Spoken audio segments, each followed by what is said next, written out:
eco-social society because you're using all of the natural strengths of ecosystems that enables them to function efficiently and stability to you're using them to the advantage of the farming system to be able to be productive and resilient. So we need to design farms, farming systems, and landscapes to take advantage of these natural systems using minimal inputs and external interventions. Now, this is very different. The whole idea of agroecology, with regard to the technology of it, is to provide people with good food, of course, but to do it in a way in which you're aiming to manage the system so that you try to avoid problems. Okay, so it's a preventive system. You're trying to prevent problems from developing. Now, conventional agriculture is one in which you just go about your work, and when problems occur, in quotation marks, you then, if you don't have enough nitrogen, you buy nitrogen fertilizer, put it on your field. If you've got some weeds, you buy an herbicide and you spray it. If you got some insect, etc. You're reacting to what's occurring. You're not managing to try to not have those things occur. Okay, you don't want to see nitrogen deficiencies. You don't want to see a lot of outbreak of weeds or insect pests. And if you can manage agroecologically, there are ways around the system so that you can not necessarily eliminate all these issues, but you can really depress them or near eliminate them as a problem in production. And so basically there are many different practices that are used by farmers who are practicing ecological agriculture or agroecology. And these include crop rotations that are more complex than are used in conventional agriculture, integrating animals onto crop farms, reducing the disturbance that you do of the soil through tillage, routine use of cover crops, which are very, very powerful. They have many positive effects, and if you use them on a routine basis, it can help tremendously with weed control, with pest control in the soil, and with providing nitrogen, etc. So you're basically maintaining zones in and around the field for beneficial insects, because if you have a harmful insect, you need to have the beneficials nearby so that they can be recruited in, which they are, by the way. Healthy plants signal that they're being attacked, and there are insects, the beneficials, if they're around, that will come in and will basically eliminate the insect pests over time. Building soil organic matter in a soil, which helps to decrease the amount of, you have more biological diversity in the soil, so there's less pathogens because there's more competition from other organisms, etc. So that everything that is done for the purpose of to grow healthy crops with active defense systems, to encourage beneficials in the soil and above ground in the field and around the field, and suppress potentially harmful organisms in the soil and above ground. And if what you are doing in your farm is not doing one of those three, then there's a question about why you're doing it. So agroecology in essence, is using knowledge of ecology to apply it to agriculture and to apply it in such a way that you can grow healthy plants and have a healthy system around it as well. And you don't have pollution of the groundwater, you don't have pollution of people with pesticides, and the food, of course, and so on. And so it's a way to grow healthy food in a healthy environment. And so to me, it is the science of agriculture in an ecological or an eco-socialist society. I better stop at that point. I think I've probably said enough. I've overrun my 10 minutes by my count by 2 minutes, but I presume I'm going to be okay. Thanks very much. Thank you very much, Fred. Fred is has been a friend for a long time, has been with us in Venezuela several times, also in Bolivia.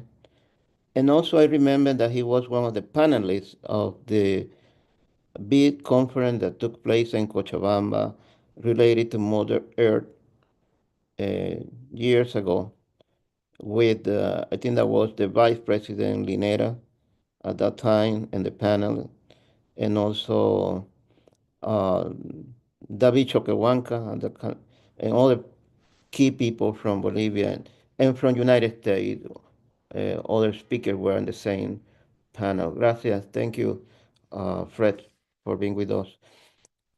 So I want to invite now Fernando Prada. Fernando, where are you, Fernando? ¿Dónde estás?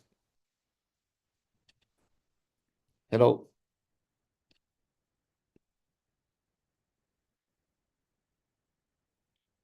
Fernando, es tu turno. Okay, Ya, ahora me escuchan. Te escuchamos, pero no te vemos. Y me ven Okay. también, ¿sí? Bueno, me ven no muy bien. Yeah, we Voy a can see prender you un in the poco la dark. luz.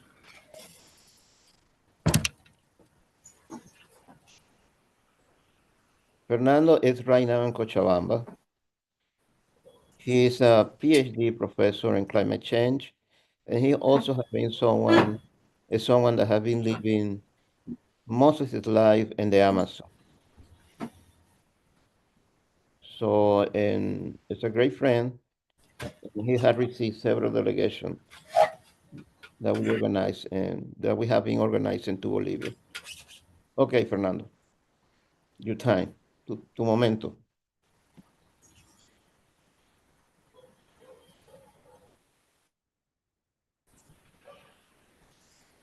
Bueno, les voy a compartir pantalla.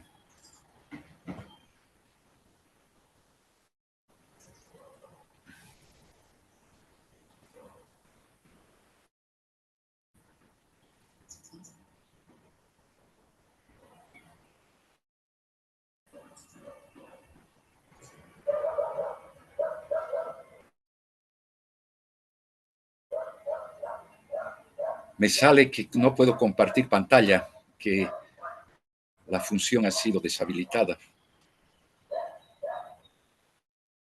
¿Me escuchan? Déjame ver si te puedo dar permiso para compartir. Hola. Un momentito, por favor. Ay, yo no puedo.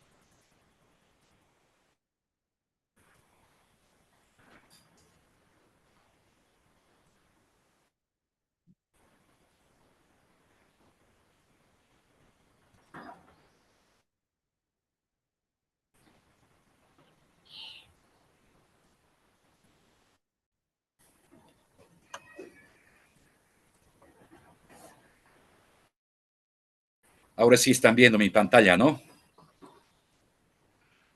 Sí. Sí. Ya. A ver,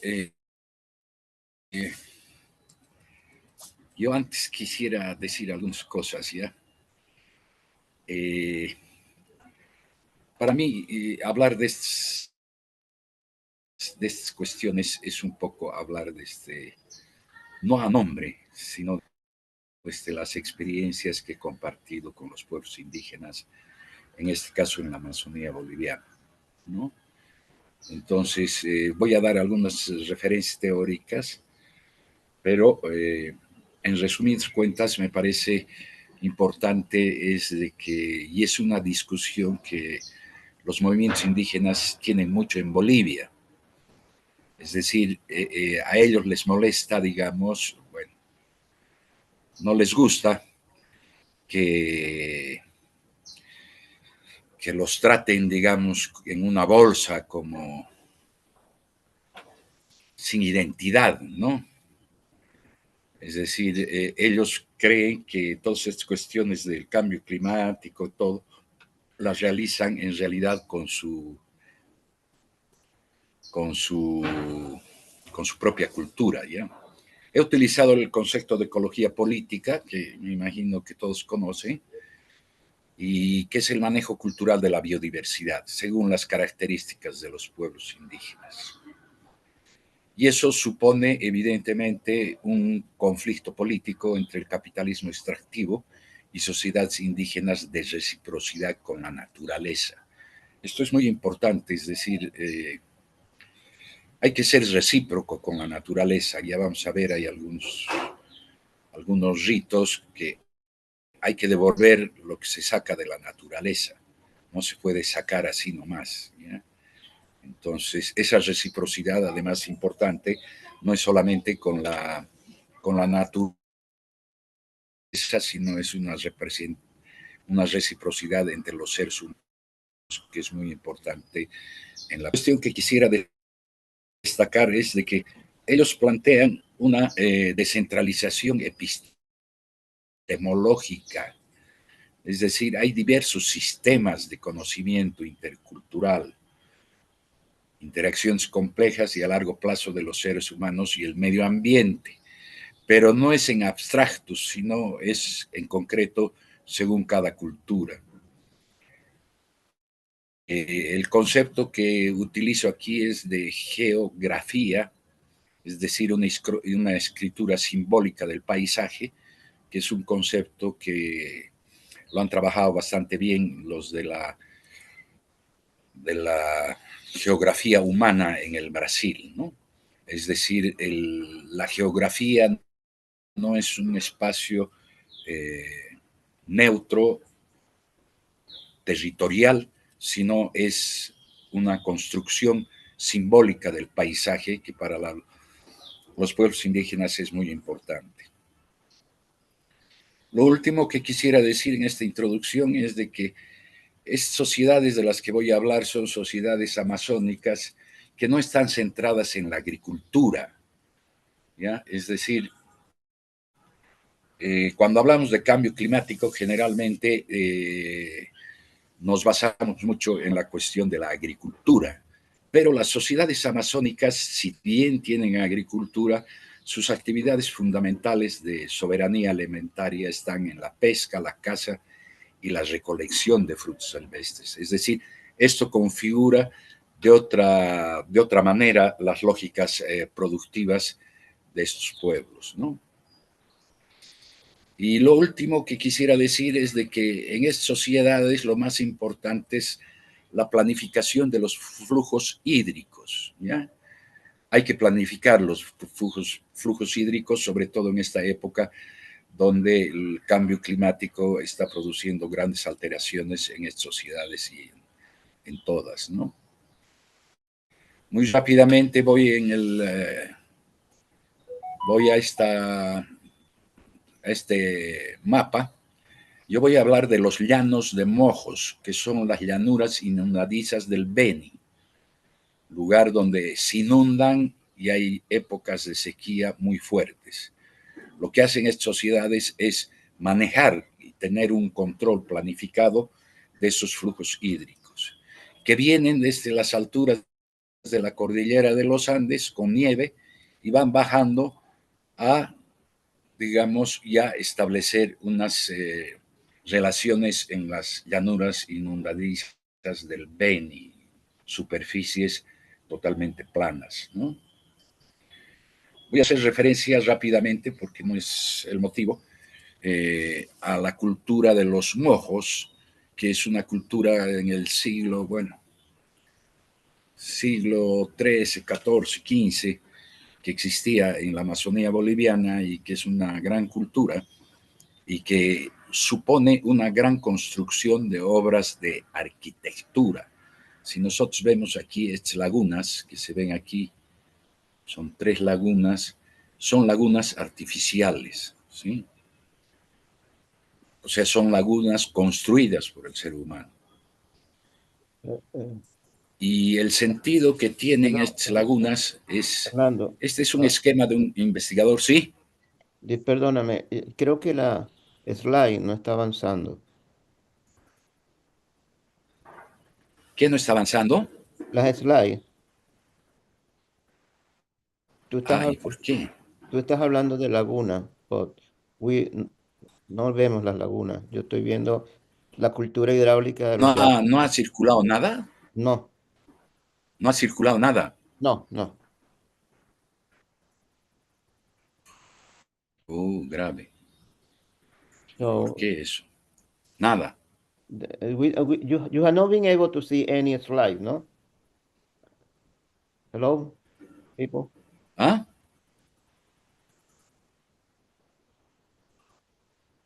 Pero ¿y por qué no pueden ver las diapositivas? Es clave eso. So, Tanya, is there any problem with the... Sí, yo no las veo que se están moviendo. Entonces, si puedes pararlo Okay, y we have compartir otra vez, tal vez David eso Ah, ¿qué Paul. dices, ayudará. Tania? Si puede parar compartir ¿Ahora otra vez a ven? ver si sirve. No, no vemos ahorita, pero sí puede compartir otra vez, pero no se están ¿Qué moviendo no ven? la presentación. Pero tú estás A ver, dándole... saldré de nuevo. Dale, pues. Claro, yo aquí en mi computadora veo todo lo que estoy hablando, pero no sé por qué no se Si quiere comparte. intentar Voy a otra dejar vez de en compartir compartir. Ok, y voy a entrar de nuevo. Me Sí. imagino que puede ser eso. Yeah, try again. está bien. A ver, Trata de no.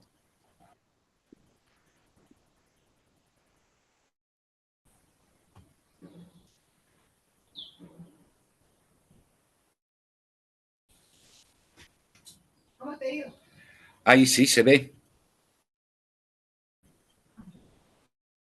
No, no se ¿Aló? ve. ¿Se ve? No, no se ve. Sí se veía la primera vez, solo que no se estaban moviendo las fotos. No, ahorita A no ver, se ve para nada. voy a intentar de nuevo.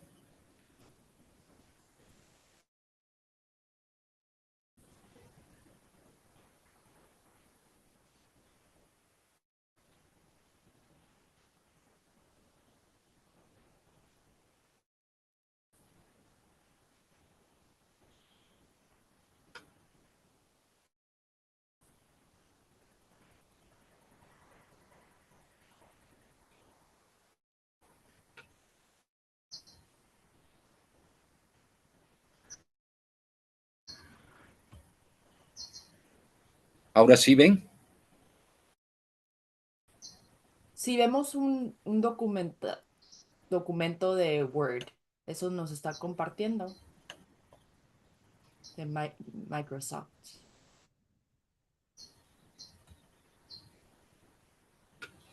Las Ok, sardinas. se está Eso moviendo. vemos. Ajá. Se movió ahorita. Ok, ya, you got it. Sí, perfecto. Llévanos a donde estabas antes. Ahí, ya no, este es otro documento.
No vemos la slide.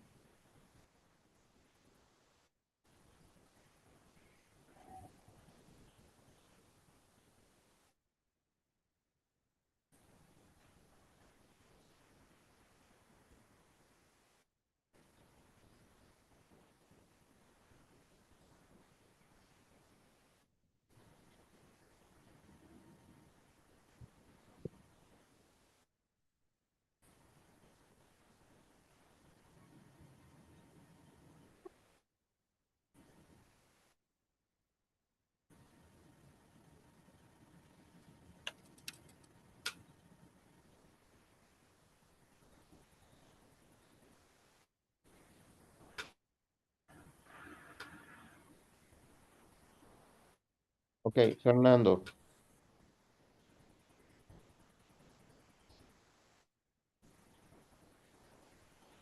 Fernando, Sí, dime. mira, vamos a hacer esto. Tania va a entrar en contacto contigo. She's going to help you. Ella te va a ayudar. Entonces yo voy a poner al siguiente Ya no, orador. ahora creo que ya está. ¿Tú crees que ya lo A hiciste? ver, Dale. Let's try. Okay.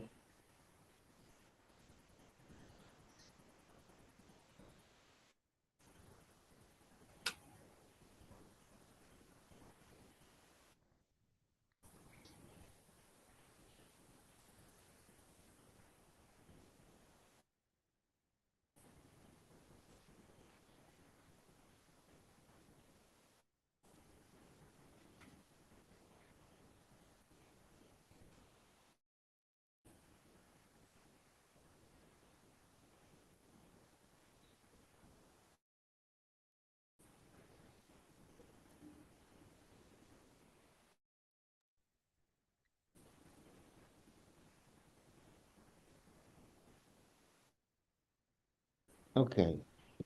Yo creo que let's move on con Almita.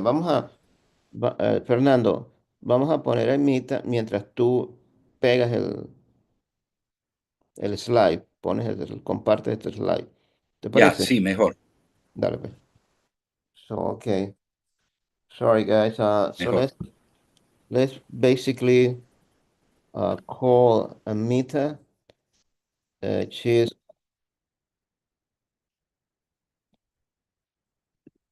yes. Amita is a student. And hello, Amita. You around? Yes, I'm right here. Yeah. Okay. She is a student. You have been uh, traveling with us also several. You know, she have been with traveling with us to Venezuela, Bolivia. She is from Nicaragua, and also she's half Palestinian, and now she's living in New York City. Uh, Thank you very much, Anita. Thank you guys so much for inviting me to share and speak on today's panel. I'm really excited to explain the radical traditions that Bolivia uh, maintains and what this means in its agroecological processes. Because I do think that the transformation of Bolivia's political economy at the turn of the 21st century is really emblematic of the revolutionary potential of agrarian social movements overall. And this is a phenomenon that we can observe not just exclusively in Bolivia, but also throughout the Latin American hemisphere. I think that Latin America in general has been able to really push the boundaries of what is agroecology. I don't think that agroecology, especially when we think of Latin American critical agroecological thought, is something that is exclusive to the science and the actual practices, the methodologies. It's also in relation to the ways in which people relate to this territory, to their land.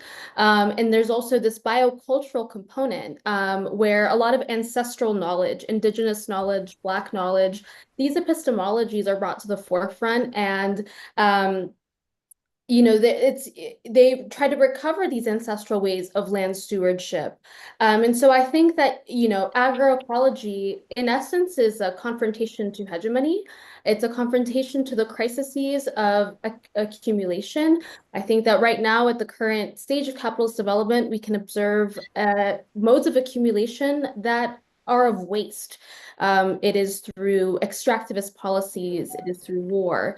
And I think that one thing we should really have in the foreground when we're thinking about Bolivia, when we're thinking about concepts such as agroecology, ecosocialism, anti-imperialism, is to also think about the ways in which, for example, sanctions and the logics of financial capitalism also continue to enact poverty and violence amongst these regions. And so as as Bolivia in particular manages the relations of power, territory, and social reproduction, I think that I'm going to present a few case studies and kind of fill up people in with respects to the context, excuse me. I think it's important to also note, and I think that Fernando will also explain this in more detail in his presentation once we get his slides back up, how biodiverse Bolivia is as a region, and also its utilization of vertical agriculture, which stems from, the Incan Empire. This is a very ancestral way of engaging with agriculture. This creates resilient, multi-scalar food systems. And they not only allows for Bolivia to provide healthy, nutritious food for its people, but it also, when coupled with agroecological farming practices, can permit for farmers to mitigate the impacts of climate change. We have year-round production cycles, and they are calibrated to ecological memory rather than this violent calculus of commodities, of speculative financialization of crops on the global market. And so I think that a huge component of critical agroecological thought is really fundamentally constructing new alternatives to the inequalities that are brought forth by capitalism. And people, have been able to really have sort of an identitarian ethos. They really can build a sense of community, a sense of belonging. It's a sense of political agency. I think it's really, really important for us to recognize that agroecology, in many instances, is inherently a decolonial process because it is concerned and wants to fight against the certain modes of production and development. It counters the idea that a developing society, or a successful society, better said, is one that is always oriented around growth. And like Fred had previously mentioned in his discussion and his contribution, that's a fundamental logic of capitalism overall, is the need to constantly have growing profits. So what did we observe in Bolivia while we were there? And before I get into a key example, I'll be mainly speaking about the town in the valleys of the Andes, Sapaki. But I want to mention too, Bolivia was able to get to this point in its political economy because of the historic taking of office of the MAS party and the election of Evo Morales. Obviously now, as many of you have maybe seen in the news, there's certain polemics about that. I will not discuss too deeply in terms of of that discourse, but I will say that the consolidation of the MAS party and Evo Morales in the turn of the 21st century can really provide strong evidence of this dialectical relationship between agrarian struggle and also state formation.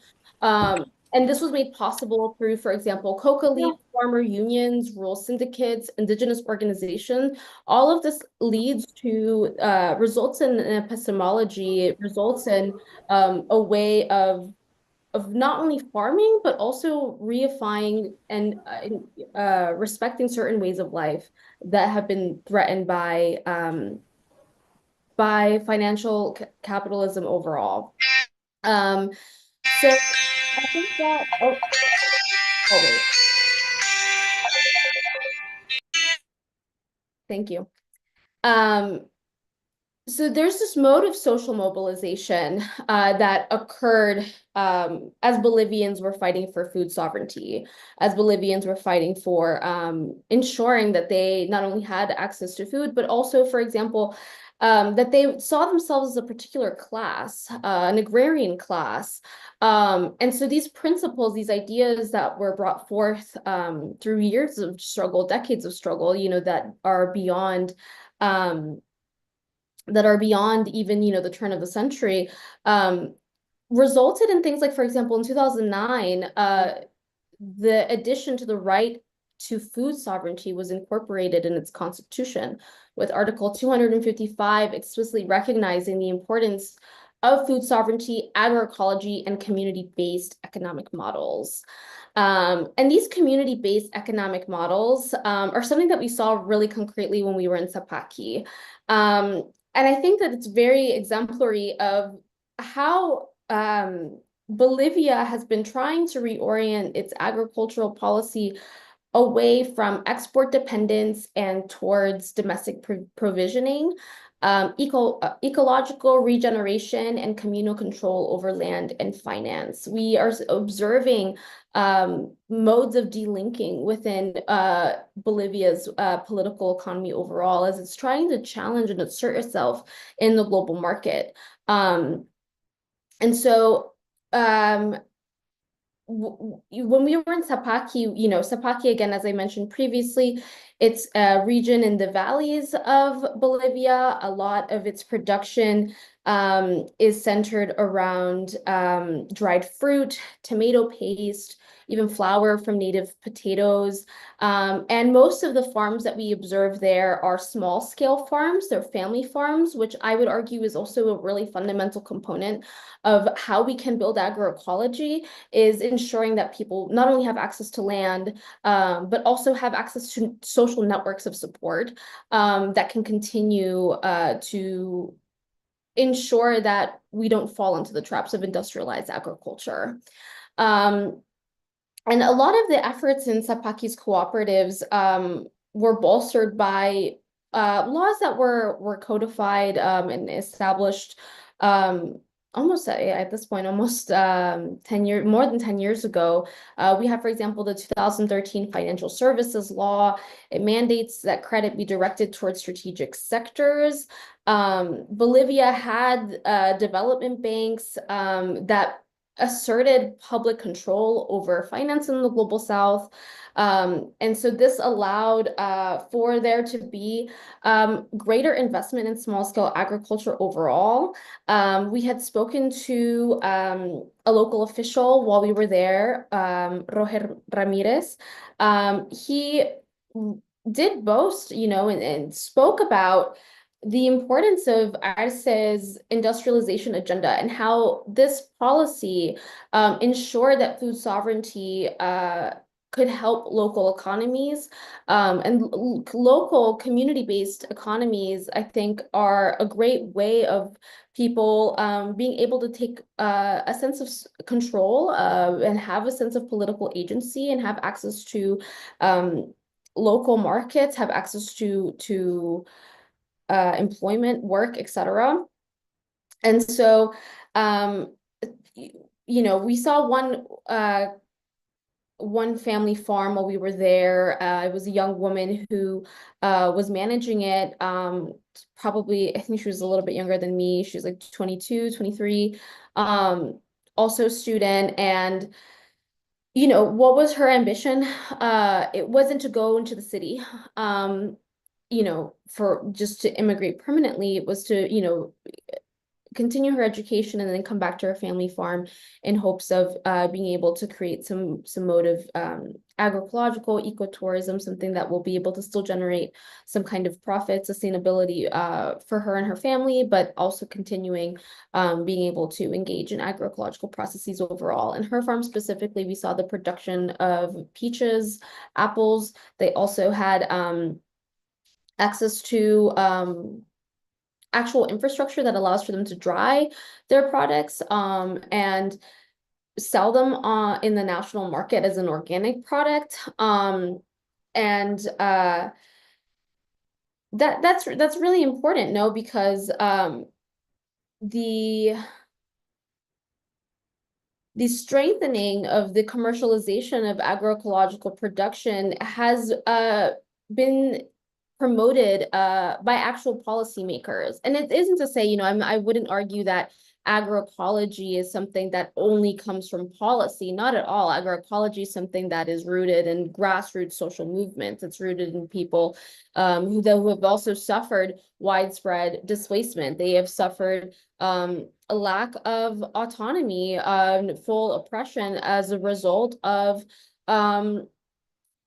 unequal dynamics in the geopolitical sphere at large. I mean, especially when we're talking about, countries in Latin America, and even more so countries in Latin America like Bolivia that have had a rich radical tradition, that have been able to elect and have institutional changes. That doesn't mean that there isn't going to be opposition. I'm sure many of us in this panel know that and recognize that. So It's really fascinating example to see how in Sapaki, they've also had rich developments with some of key social movements there, such as the Bartolina Sisa movement, which has been able to grow nationally. And it really is, something where cooperatives can even have intergenerational training sites where knowledge is being passed down. And so I think it's really important, to see these examples and to also see young people involved in agroecology, especially in a moment where I think that we have just widespread urbanization overall, where many people go to cities in order to find employment. But then even there, access to land is even more challenging. So I think that there's interesting dynamics of power that are present there between the rural and the urban, and how can we ensure that people have access to healthy food overall. One thing that now as I'm reflecting too on what we learned and saw in Sepaki, relates to the fact that most of the produce that was produced there, produced or either finalized goods that have gone through some kind of I guess you would say like manufacturing, if it's dried goods, jams, etc. Um, Most of these go to either La Paz, the capital. They're sold in informal markets. Sometimes they're sold to grocery stores. Sometimes they're sent to other cities. But it really is a strategy that has been able to bring a lot of autonomy to this community overall, and it's very positive to see that. I think regardless of which phase of the mass party has been implemented and present, they've still been able to have some kind of institutionalized support. And so I guess I'll conclude with that, that the Bolivian experience in building food sovereignty is inherently anti-imperialist. I'm sure that Elizabeth will mention a little bit more about the other towns that we had the opportunity to visit, such as the Afro-Bolivian community in Tocaña and a town called Coroico. But I think that overall, the collective struggle that we see will be able to combat, any of the political discourse or uncertainty that we are observing, as I'm sure we've seen a lot of different headlines reporting on some of the internal conflicts that have been occurring in the country at large. And so, I'll conclude with this. The crises of accumulation really only provide us with one path forward, and the path forward has to involve agroecology. The path forward has to grapple that the question of the 21st century is inherently the agrarian question. How will communities, not just in Bolivia but internationally, fight against monopoly finance capital? And how will we be able to combat the ongoing extraction and exclusion and violence that resorts from this? So thank you very much for letting me share with you all. I hope this was illuminatory, helpful, and we can go ahead and move on to the next speaker. Thank you. Thank you very much, Amita. Let's try to get Fernando to see if we can go over the slide show. Hello, Fernando. I don't see him. Fernando, are you there? Okay.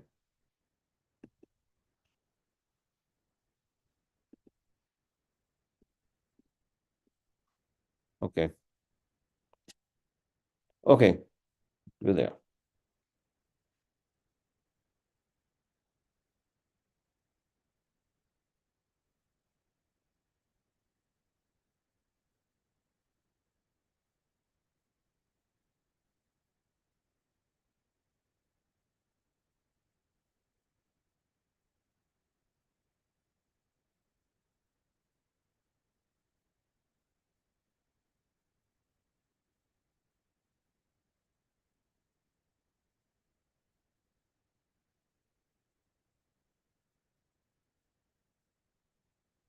No, not working, no, no está trabajando, ¿no?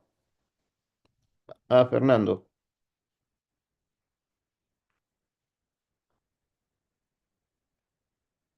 Okay, I will be calling Elizabeth.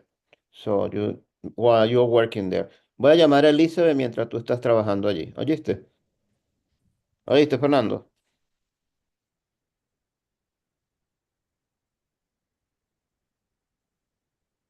Okay, let me just. Hello, everybody. Okay, Elizabeth is a farmer, agroecology farmer from. Well, I'm a practical agroecologist. Exactly. Okay. I'm not at all expert in the history of Bolivia or the struggles that have gone on there. And I will just tell you what I saw from my perspective as someone who's been farming since 1979. We took 3 field trips. We went to Lake Titicaca, to the valley of Sapahaki, and to Tacaña. Long rides in a van over rough and sometimes unpaved roads. We learned that the water level is down in Lake Titicaca, the world's highest navigable lake. And from Cochabamba, which is a rather touristy city on the shore, we took a boat to La Isla del Sol, an island inhabited by some 700 families with Inca ruins, a botanical garden, and a healing spring. We saw beautiful gardens on terraces that date back to the time of the Incas, little houses, a cow grazing on a terraced pasture of its own, a llama, patches of carefully cultivated fava beans growing in mounded rows that had almost no weeds. Outside the dwellings we saw, there were water tanks, and we were told that each house gets 30 minutes of water a day piped from the spring to fill their tank. Our guide, who is a resident of the island, explained how they maintain fertility using the fava beans for nitrogen, feeding all crop wastes to livestock, and using manure as fertilizer. They rotate crops and leave beds fallow for 7 years, which explains the unplanted terraces we saw as we were driving there along the road. They're fallow, not abandoned. Then we went to Sapaki, which is the home of the father-son team who were driving our van, Germán and Ruben Criales. They come from an Aymara family. They learned Spanish in public school, and they farm land that has been in their family for generations. The younger brother runs the farm while Germán and Ruben take charge of their transportation business. Excuse me. And that business includes a large delivery truck to carry Sapaki produce to farmers' markets in 3 or 4 cities. After we drove over the hair-raising, winding, hairpin turn, unpaved road to Sapaki, I asked Ruben how often he makes that ride. And he said he's been doing it every day for 14 years. Roger Ramirez, who's the economic development specialist and assistant to the mayor of Sapahaki, came along with us on that ride. And as we bumped along, he filled in the historical and economic context of life in Sapahaki. He said that Evo Morales, in power for 13 years, from 2006 to 19, elevated the social status of the indigenous peoples, who make up the vast majority of the population. The whole municipality of Sapahaki once belonged to 15 or so land-owning families. But the 1952 agrarian reform redistributed the land to those who work it.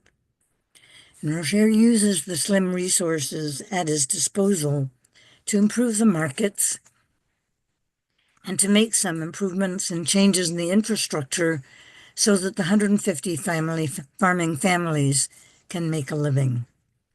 The temperate climate with limited water allows them to grow apples, pears, peaches, and cactus fruit from November to April for market. And that's what Ruben trucks into the cities. It was startling for me to see cactuses growing right next to fruit trees. But the community is also developing organic greenhouses where they grow vegetables for local consumption. And I wish we'd gotten inside those greenhouses, but we didn't. Roger did take us to 2 farms that make value-added products. Hacienda Arenal is a certified organic farm, as Aminta pointed out, on 10 hectares of land, of which 6 are in production. And the certifier is the Bolivian government Ministry of Rural Development. They have installed trickle irrigation on 86% of the crop, with water that is gravity fed from a pond that is fed by the village irrigation canal. They use cow and chicken manure as fertilizer, and they sheet compost with weeds and crop residues. They grow high acidity processing apples that are suitable for dehydration into the concentrated apple tea that won a national prize as an innovative crop. And I brought some home, and it's a very lovely tea. Very intense apple flavor. Their processing facility is really modest. They have 2 kitchen-sized food processors to grind the fruit, and they wash it in a bathtub, a total of 10 tons. Processing that fruit provides work for some of the women in the village. I asked where they got their information about organic growing practices, and Gladys, who is our guide, said that her father has been active in organic circles for many years and gets advice from organic agronomists. Then we went on to the David Vineyard. We had to drive on unpaved ruts across the wide, dry riverbed that cuts through the valley. Without any irrigation, they produce what people there call tuna, which is the fruit of a cactus. And they grow also a very hot, tiny bush pepper and grapes that they process into 2 pleasant, somewhat sweet wines, one red, one white. To get plants started, they use a technique that I've also heard about used by African farmers to hold back the Sahara. Each plant is set in a sunken pit shaped to retain any available moisture, and they fertilize with some compost to help get it started. Spanish settlers picked this area since at 2,700 meters altitude, it has the right conditions for growing wine grapes. The old wine cellar at their farm uses European barrels that date back to the pre-1952 landlord. And after the land reform, the grandfather of the current farmers bought out his former boss. And our tiny guide, Soledad, said that one of her jobs was to climb into the barrels and wash them out between sets of wine that they produced there. Our final excursion took us to Tucana in the Afro-Bolivian Cultural Center for their annual festival. The center includes an ethnic museum, a shop where they sell locally grown coffee and other farm products. There was a large gym celebration room, a dining area, and a plant nursery. There were displays and sales of medicinal herbs, salves, coca tea, coffee, baked goods, and home brew.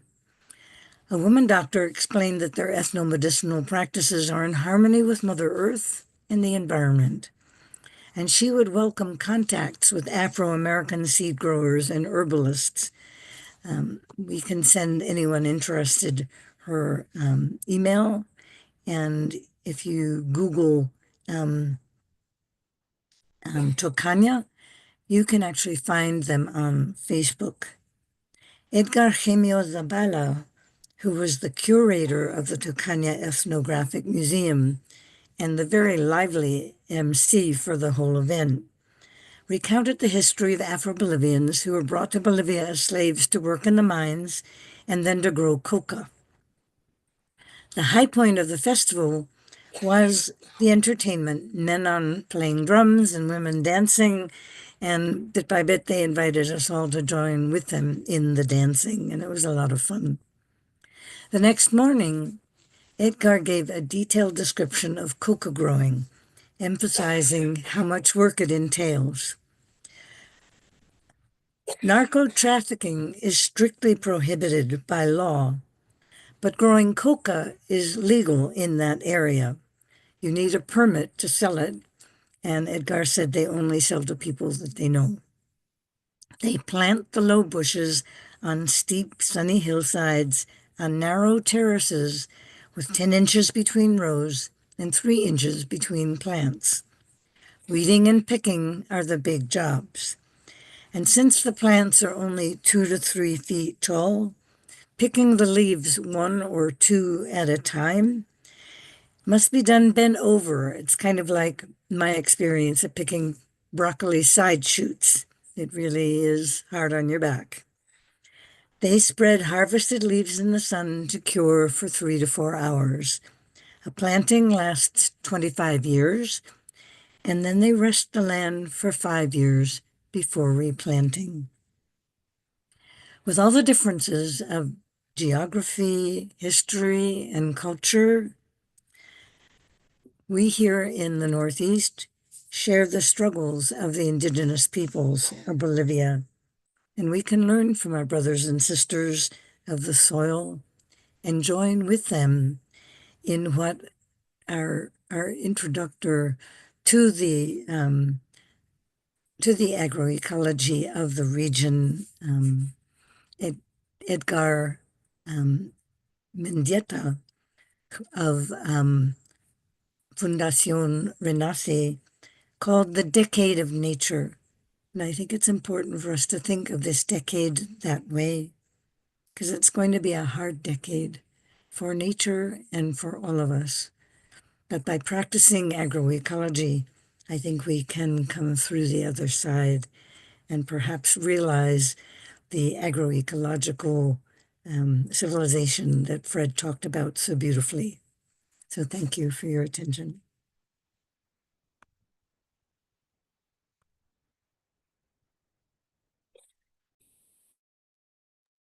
All right, thank you very much, Elizabeth. Wonderful. So let's start with Professor Fernando. Fernando, so seeing that we had issues with the, I don't know, equipment, so can you start?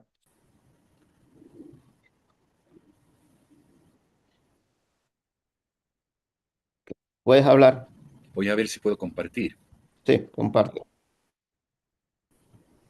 Ahí sí puedo compartir. ¿Están viendo Sí, mi pantalla? sí, la estamos viendo. Y ahora veremos si pasa. Pasó, good, good. Bien, bien, bien. Perfecto. ¿Qué mierda está pasando? Bueno, ya no voy a repetir, ¿no? Ya más o menos he dicho, creo,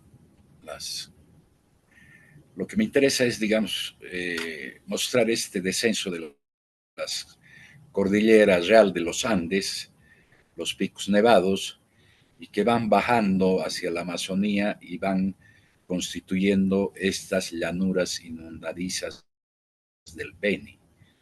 ¿Está pasando? Sí, Oh, sí, está pasando. sí, ya. Ya, lo que les decía, aquí nos hemos quedado, entonces, esas aguas bajan y las aguas esas van a las llanuras inundadizas del Beni. Y lo importante, digamos, de esto es de que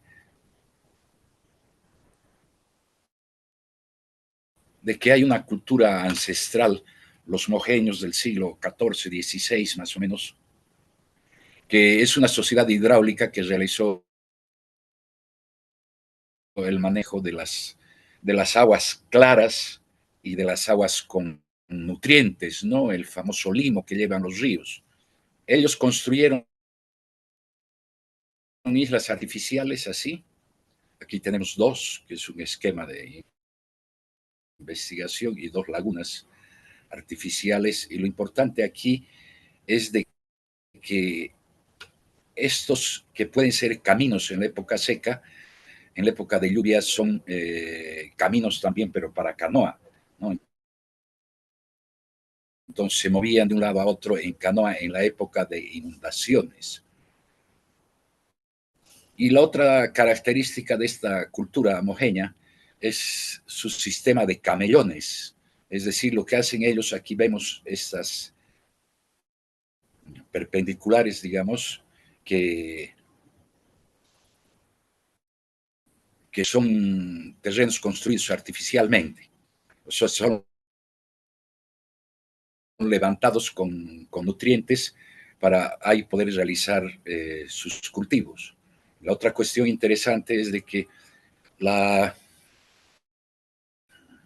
el sistema este funciona cuando hay mucha lluvia. Estos canales del medio se abren para que vayan a otro lado, y cuando la época seca llega, se tapan los canales para que se mantenga la humedad, ¿ya? La otra técnica que tienen es la construcción de lagunas artificiales y camellones, ¿no? Terraplenes, donde igual se mantiene la humedad en las lagunas, digamos, y se mantiene una humedad muy fructífera, el terreno muy fértil. ¿Ya? Estas son las islas artificiales que todavía quedan en Mojos, y otras ya que del Beni, de los venianos, eh, con capitales internacionales, evidentemente, que han desmontado todo y han dejado, digamos, poco. La otra cosa que quería hacer referencia es que esta es una fiesta en Asunción del Quiquibey, el 17 de agosto del 2010, así ha sido realizada esta fiesta. Siempre se sigue realizando las fiestas, y lo interesante de estas fiestas, Fernando, estamos es viendo nada más la slide del otra río. fiesta de los mojeños, es de que es en agradecimiento. ¿Perdón? Estamos viendo Sí, dime, la William. slide del Ya. río. Estas son otra fiesta de los mojeños en San Ignacio de Mojos, que también bailan en agradecimiento a los animales que les ha otorgado el monte. O sea, por eso yo decía, son sociedades de reciprocidad, no se saca todo, no son extractivas, sino hay que devolver y agradecer a la Pachamama, no a la Pachamama, sino al Jojoba, que es el dueño del monte. ¿Ya? Estas, como les decía, son sociedades sobre todo basadas en la pesca. Hay muy buena pesca, incluso pescan todavía o pescaban todavía con flecha, pero digamos, han habido una serie de cambios, ¿no? Aquí tenemos una foto satelital de junio del 79 y aquí del 2003. ¿Sí? Mira, Fernando, nos hemos quedado con una sola slide donde está el Dime. río en la llanura. ¿Qué? Nos hemos quedado con la slide del río en la ¿Ah? llanura. Claro, estas son las llanuras inundadizas del Beni. Ok, O ok, sea, aquí tenemos a la izquierda el 73, eso no ha sido desmontado todavía. ok. Aquí lo importante es de que hay un proyecto del BID, del Banco Interamericano de Desarrollo, que se llamó Proyecto Lowland, o sea, tierras bajas. Y lo que hicieron los del BID es entregar dineros ingentes, recursos económicos, para que hagan el desmonte de esos terrenos que hasta ese entonces eran bosques, ¿no? Esto ya han visto algunos, me interesa destacar, son petroglifos amazónicos tallados en piedra. Aquí hay una serpiente, no sé si más o menos se ve, ¿no? Aquí es una serpiente, y aquí hay hay dos cañones, digamos, el Chepete, que es este, y el Bala, son dos cañones del río Beni, donde el río se encañona y están estas piedras, ¿ya? Aquí tenemos un poco detalles de las piedras, o sea, el mono, y aquí hay un ave, ¿no? Que está tallada en piedra. Cuando estos petroglifos se cubren de agua, los mocetenes y los chimanes saben que no hay que navegar por el río, ¿ya? Entonces hay que tener mucho cuidado y no se puede navegar. La otra cuestión es un sistema también de alerta temprana a las comunidades que están abajo, es decir, ya en el Beni, y cuando esto se cubre es que va a llegar muchísima agua abajo y hay que tener, digamos, algunas precauciones. Es un sistema de alerta temprana que le dice. Lo otro, digamos, grave en relación también con el cambio climático, es decir, es sociedades que veíamos que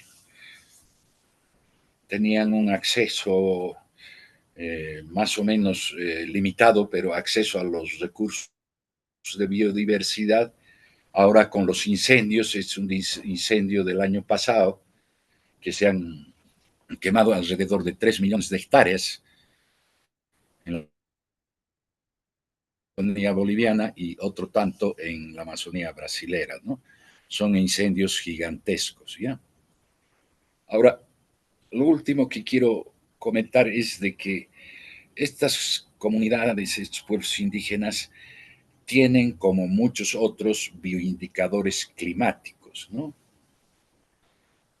Es decir, un bioindicador climático es donde pone el lagarto, que es una especie de caimán que hay en la Amazonía, le llamamos lagarto, que no es otra especie, digamos, y eso observan los chimanes, los movimas, ¿sí? Y si el huevo del lagarto está arriba en la orilla, quiere decir que es un año que va a llegar mucha agua. Entonces, según eso, hacen su planificación agrícola para sembrar en terrenos altos o en terrenos bajos, ¿no? Y lo mismo sucede a la altura que hacen sus nidos los huevos, las aves, que se observa en octubre y noviembre, ¿ya?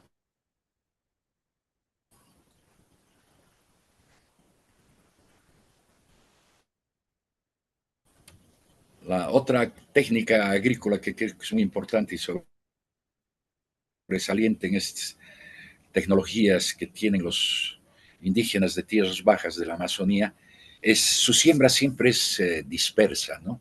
No existe el monocultivo, ¿ya? Entonces asocian cultivos, ¿ya? Asocian cultivos generalmente el maíz que requiere menos humedad y el arroz que requiere mucha humedad. Entonces, si es un año más o menos lluvioso, el arroz va a dar bien y el maíz no tanto. Y al revés, si es un año seco, el maíz a, va a tener una mejor producción, ¿ya?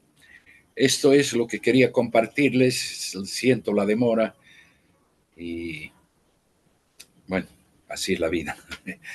¿Ya?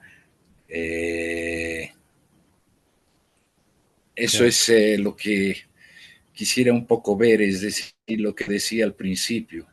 Los pueblos indígenas tienen su propia tecnología, ¿no?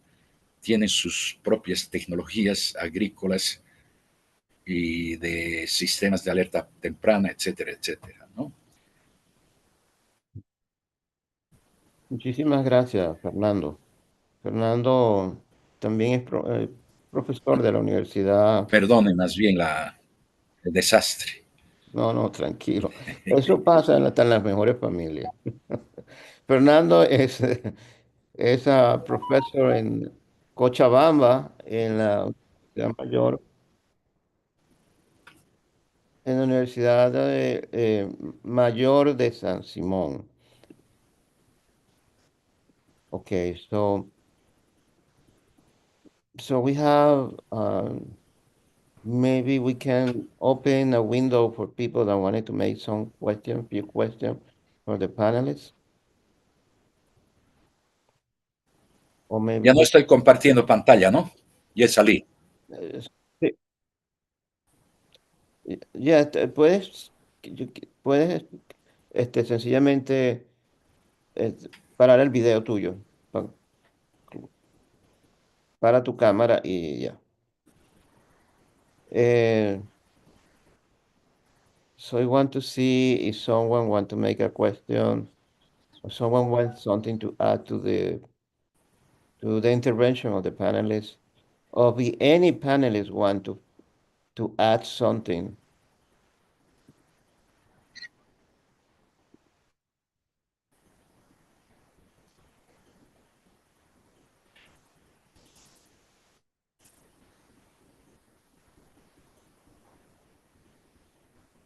I could turn my statement into a question Mhm. for Fernando.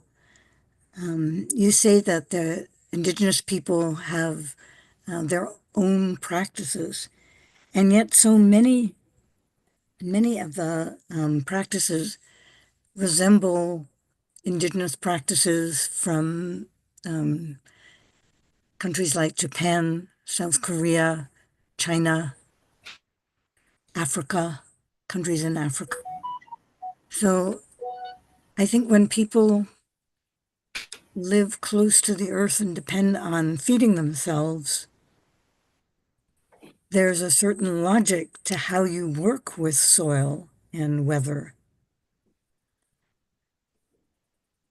Do you think that the practices in Bolivia are different from in other countries? And if so, in what way? Be interesting to know.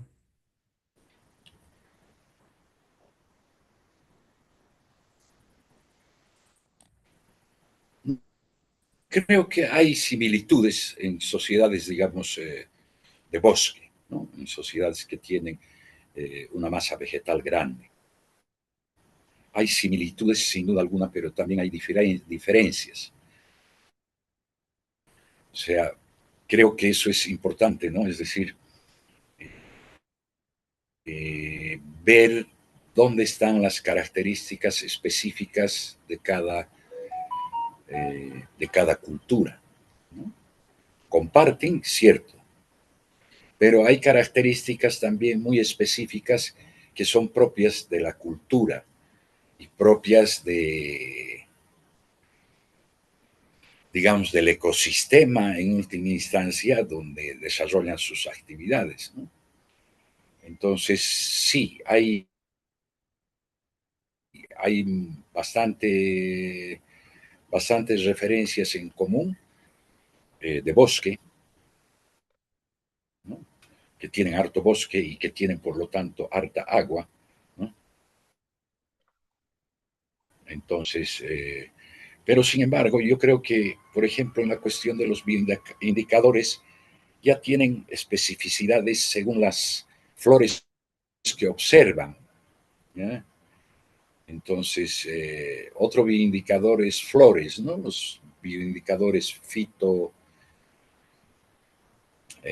fitoindicadores, ¿no? Que son de manera fundamental cuando florecen, ¿ya? Entonces, esto probablemente también hay en otras sociedades, pero las especies son diferentes.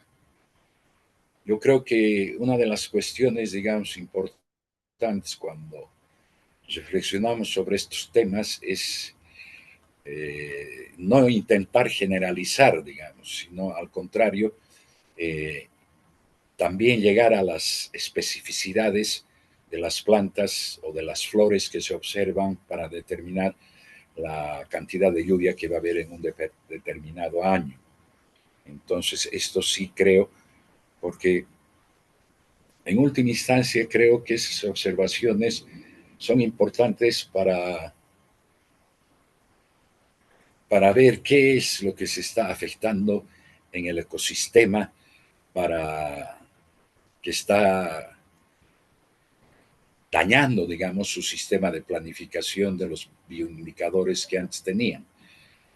Otra de las cosas es, antes, digamos, esta observación de las flores se realizaba después de la época de lluvias, ¿no? Que en el caso de Bolivia, ahora los ciclos hídricos han variado. Entonces, muchas veces los indígenas tienen que observar más tarde. Y ya eso, evidentemente, antes de indicadores ya no es la misma, ¿no? Y la otra cosa que me parece importante, hay que ir determinando qué se afecta de los ecosistemas en relación específica a estas prácticas de planificación agrícola en base a bioindicadores, ¿no?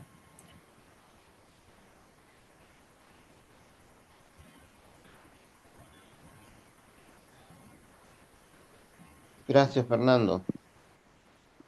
So I want to invite Jack. Jack, he was all, Jack was also delegate. He's a journalist, he's an activist, and I want to invite him. He has also a lot of stuff to say because he was traveling with us all the time, and it would be great to get his view of what he was able to see. Sure, I'd be happy to. Am I unmuted? Yes. I mean, the thing that really impressed me was the situation regarding water resources in Bolivia and other countries of the Andes as well. All that we're talking about with agroecology and so forth, especially as it is as it relates to the high elevations in Bolivia, will it's all of that will be moot if there is no dependable water supply for agriculture and human existence, for that matter, in the long term. I was always conscious of the era and the beautiful glaciers and snowpacks that were visible from most everywhere that we visited. But I was thinking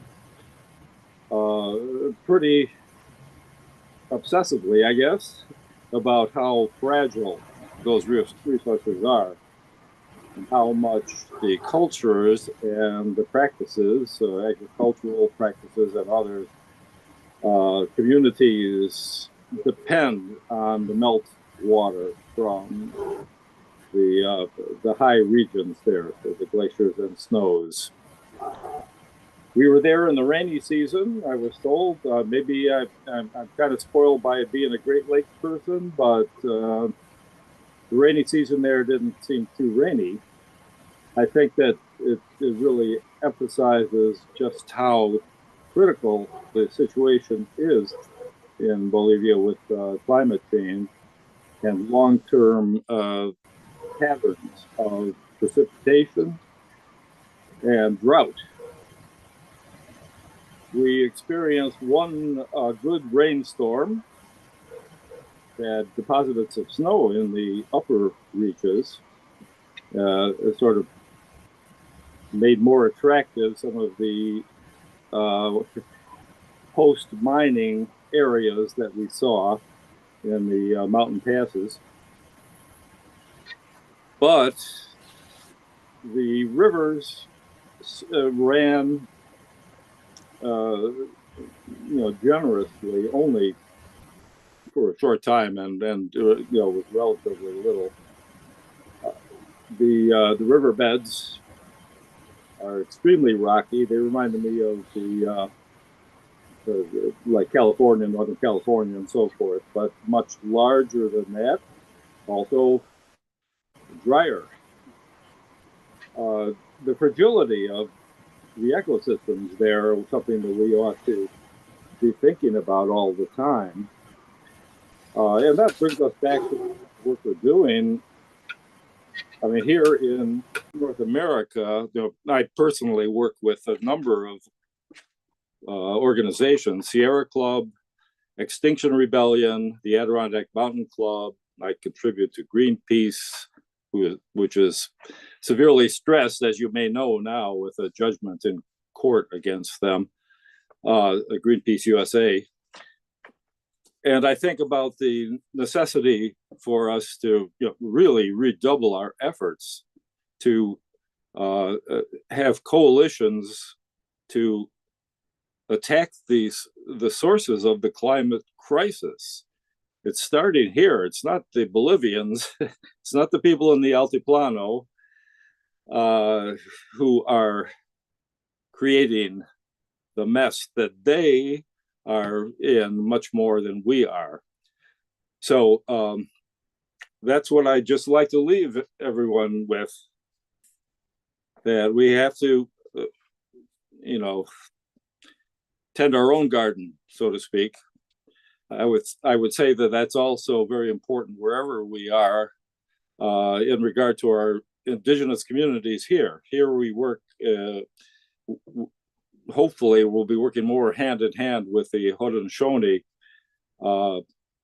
in upstate New York, and on serious things like agricultural practices, traditional practices, like the White Corn Project, and also on water issues in the Great Lakes and also the Susquehanna watershed. So there's a lot going on, but if we want to help the people of Bolivia, we really want to be engaged with that. We have to, work where we stand. So thank you. I'm glad to be a part of this tonight, and I was extremely pleased to be part of the delegation. It was a wonderful experience. Thank you, Jack. Yeah, thank you very much. Is any other comment, any other opinion?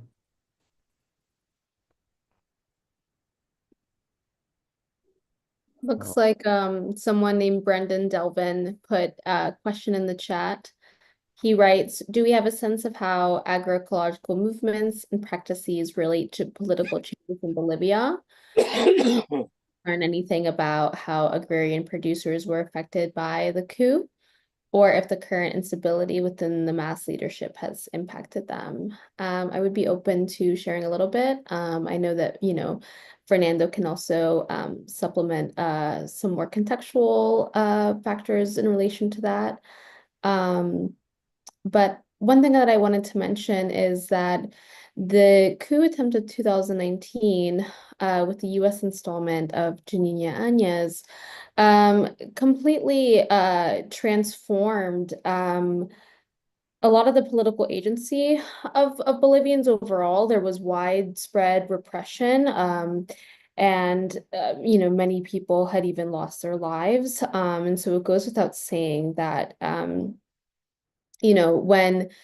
when there are political crises, it also results in crises of production, and it will directly impact the ways in which people can participate in building agroecology overall. The result of the coup, because Evo Morales was unable to be a presidential candidate following, MAS had decided to go forth with promoting Luis Arce, and there has been, up until this point, huge ideological divisions overall.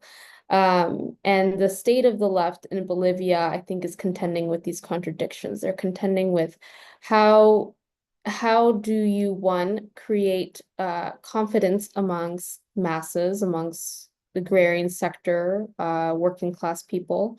How do you create a general consensus of confidence when at one moment, had a hegemonic apparatus, US imperialism, is able to fracture movement, and then also all the work that mass has been able to achieve in the course of almost 2 decades. A lot of that was unfortunately erased. And that goes to say too, connecting that to farming practices in Bolivia, because agroecology, as I previously mentioned, it's not just a science, it's also a way of life. It's a way of affirming ancestral ways of life.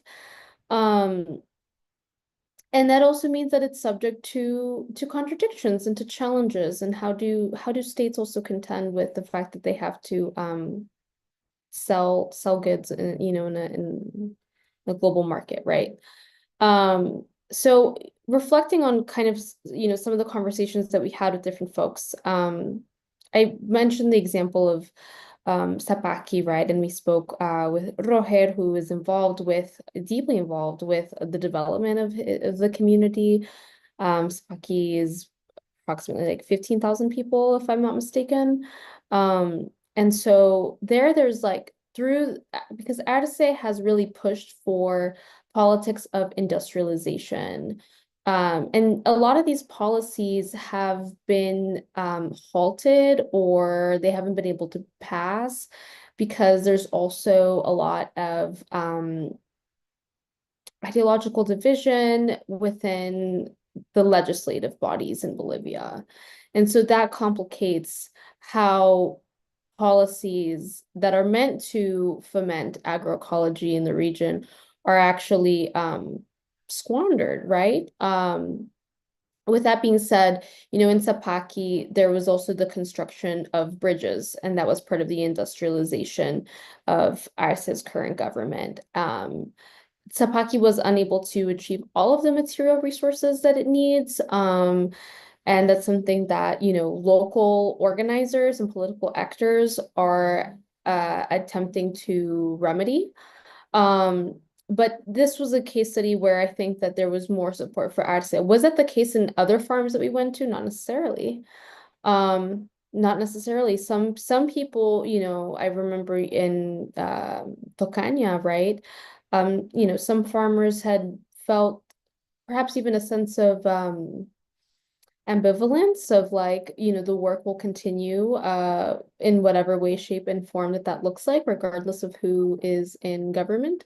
Some people were more empathetic and sympathetic to the Evo Morales in his previous administrations. And then others, again, if they felt like they had an increase in power, if they had an increase in, state representation, then they would go to Arce. But there's also issues too, and I think that this is a result of some of the political instability that resulted from the coup. This, I think, made it challenging even for the state to carry out census data recording, and so that impacts how much public funding, for example, a certain location will get. So I think that there's other bureaucratic challenges that are present. One thing is for certain too, I want to end it on this note, elections are coming up. And I think that, there's been a lot of parliamentary ambiguity, halts on, like how these elections are really going to take place. I think that, institutionally, people are trying to just make sense of some of these divisions in the Mas Party overall. And now, that Evo had renounced being in the party, and so I think Evo has more control of maybe, areas around Cochabamba. But otherwise, I remember walking around La Paz and seeing some anti-Evo propaganda. It's, it's tense. people have different opinions. But I think that for us, focusing and honing in on what does this mean for agroecologists, I think we're going to see, unfortunately, more tensions, violence, extraction, because there's this inherent weakness, and I think that some of these, the agents of industrialized agriculture are going to also want to squander some of the political agency of radical farmers. So that's what I wanted to contribute. I don't know if anybody else wants to also add, or if I missed something. Okay, I think that our time is running out now. I just want to mention that, yes, and I stay a little longer after the delegation, and I was able to go to El Alto and to be in a meeting that was organized in support of ARCE. And I was surprised to see a lot of people in El Alto supporting ARCE. But it's that you mentioned the country is completely divided. The Alto and La Paz and is obviously controlled by Arce and his people, but definitely Evo Morales controlling El Chapare and big part of El Trópico and Cochabamba. So Oruro is divided between Arce and also Evo. It's a big issue for Bolivia, so, and for Latin America, especially for the integration in Latin America, because we don't see a solution to this problem. It's always the big issue for us, and it's an issue that has been magnified by the mainstream media in Bolivia, and also magnified by the right-wing people in Santa Cruz.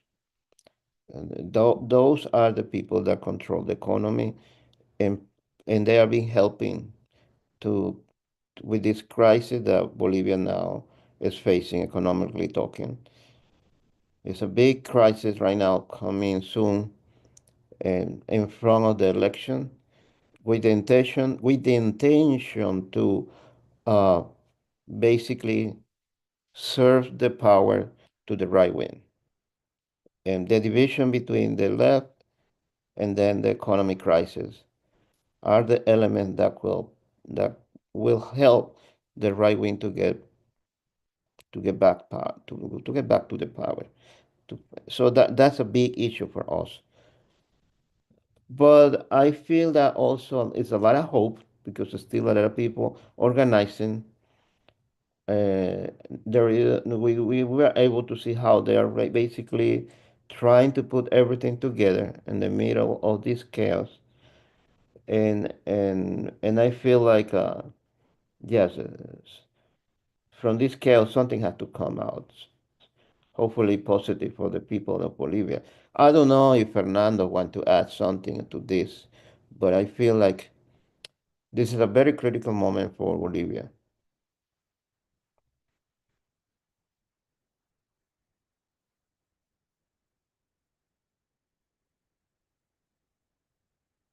Well,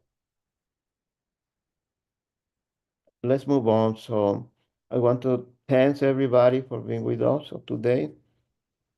And thank you very much. And thank you, Fred. You're always great.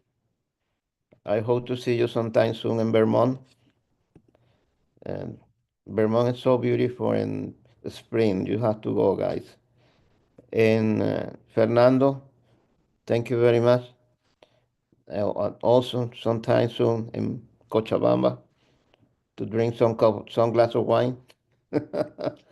And thank you very much to everybody, to all the delegates, and to everybody for and the listeners to be the viewer and listener to be today with us.